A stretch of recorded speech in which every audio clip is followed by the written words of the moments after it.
Small one. 73 years after World War II, the memories and the emotions are still raw for Leela Morrison. What is it like to hold this flag in your hand?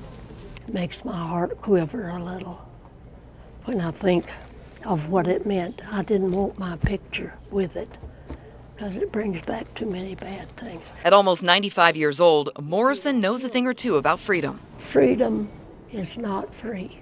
A big price was paid for it. At just 22 years old, she landed on Normandy Beach post D-Day. We boarded a small ship that went up to the beach, and you know the front of it opens up, and you walked out with all your worldly possessions. She knew that land was sacred. So many men lost their lives there. But it was the Battle of the Bulge where this young nurse worked on her first patients. What was that like? Hell. For 1 year, Morrison worked the shock and pre-op tent. We tried to bring them out of shock and get them in a little better shape to go back. Right behind us was surgery. For years, the faces of those men, the sounds and images of horror were too much for Morrison. It wasn't until recently that she could talk and share her story with others. I wished I could have said, oh, this is a movie or something, but it wasn't. And you have to face reality. It was real.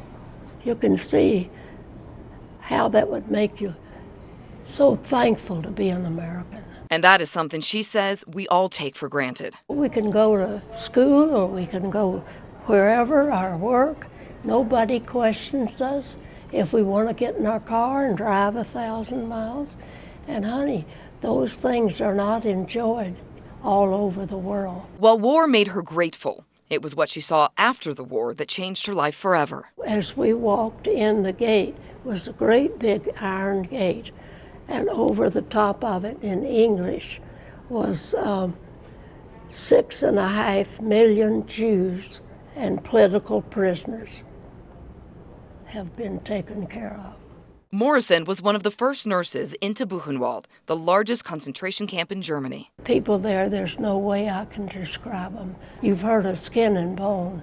Well, honey, they were really skin and bone. So thin, you wondered how they could walk. And those were technically the lucky ones. Nearby trenches were filled with bodies. Others were taken to the crematorium. It's hard to describe your feeling. I hope and pray I never see even close to that again. And she says the only way for others to not have to see that is to learn and remember what happened. Because if not, history will repeat itself. You wondered how in the world one human could treat another one that way. In Windsor, War doesn't make sense. Dale Cedars, 7 News.